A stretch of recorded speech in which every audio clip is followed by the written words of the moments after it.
Tonight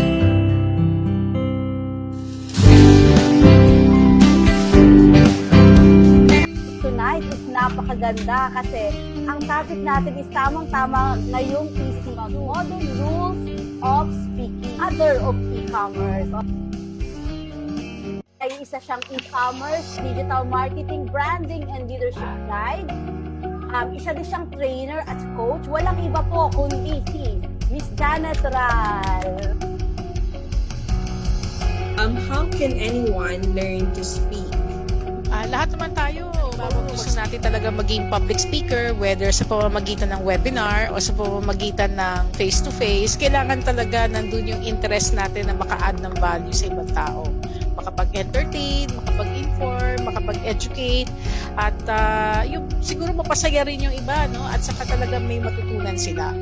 That's the best avenue to get started in public speaking. So, pwede kang mag-join ng mga organizations at makapakasama ka sa mga projects at makakapag-present ka sa mga iba't ibang proyekto o iba't ibang opportunities na makakapag-interact ka, magkakaroon ka ng practice. Ang pangalawang paraan, ayan, yung mag-vlog ka kasi uso na yung video vlogging ngayon at pwede ka mag-record ng sarili mo o mag-Facebook live ka, magkwento ka at mag-impart ka ng lesson sa ibang tao. Makakatulong din yon para ma-develop yung gusto mong sabihin, ma-develop mo yung skills mo, ma-develop mo ang iyong storytelling skills. I think hindi naman basta magsasalita ka lang for the sake na magsalita ka. Kailangan malinaw kung ano yung point na gusto mong i-convey at ano yung stories na maaari mong gamitin para ma-convey yung point na yon. You give us a brief intro on the modern rules of public speaking. Mula tayo na dapat pa nagsalita ka, kailangan may point. Okay? Maraming mga hard and fast rules eh. Yung iba, mas nakafocus sila dun sa technique. Pero sa atin, ang mas hinahabol natin is maging relational tayo sa tao, mas maintindihan nila tayo, mas mag-gets nila yung point na gusto natin i-convey.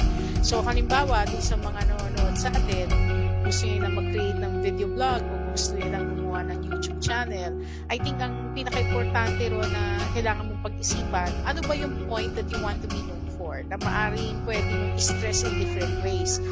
What can you suggest to anyone wanting to become a good public speaker? Kaya ka mas tatatak sa kanya kasi parang naalala niya na ganun ka dati, parang hindi niya maalala kung ano ka ngayon, mas maaalala niya kung ano ka dati. So, I think the moment na merong part ng speech mo na naging memorable sa audience, naging interesting, naging compelling, at parang meron na add the value sa kanya, then yun ang doon natin masasabi na mas powerful siya dahil doon ka mas maaalala at mas makakapag-create ng greater impact sa person na nakikinig sa'yo. Kaya nga, pero kung ang gusto mong i-convey yung bigger idea, then mas lalo mo pang i-develop yung storyline. Now, kung gaano siya katagal i-build, I would suggest planning your talk 5 minutes at a time. So, ibig sabihin, if you are preparing for a 20-minute talk, isipin mo na have one big point at magle-layer ka ng stories papunta doon sa big point. Isipin mo yung beginning mo, yung middle mo, yung end mo, and then the point, no? So, practice ka 5 minutes at a time. Mapagdugtong mo yung story mo at tignan mo kung paano siya magka-come together sa iyong audience. Okay lang na mag-Taglish ka, you can use your local vernacular, basta importante maging comfortable ka in doing it. And then, over time, siguro depende na rin sa mga feedback na nakukuha mo, then pwede mo pang mas laliman yung story mo. Tapos siguro para may intermission, ayun, pwede ka mag-TikTok kung talagang tama ko rin maano yung fan-bone mo, di ba? Pwede kayo mag-TikTok challenge.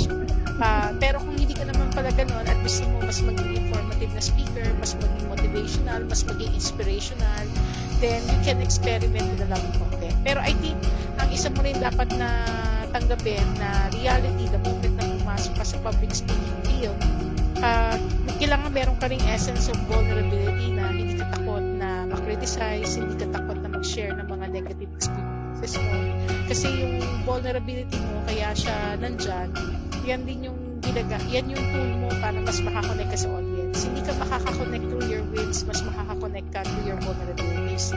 Pwede kang ma-admire ng tao, dahil dun sa mga wins mo, pero wins are short-lived eh. Kumbaga, kung ano man legacy meron ka before, pagdating sa present time, hindi na ma-apply yun eh. Pwede hindi na siya ganun ka-relevant, hindi na siya ka-helpful. Pero yung mga mistakes na na-encounter mo, yung mga lessons learned doon, talagang hanggang ngayon pwede pa rin siyang ma-apply kasi sometimes we tend to repeat the same mistakes again, no?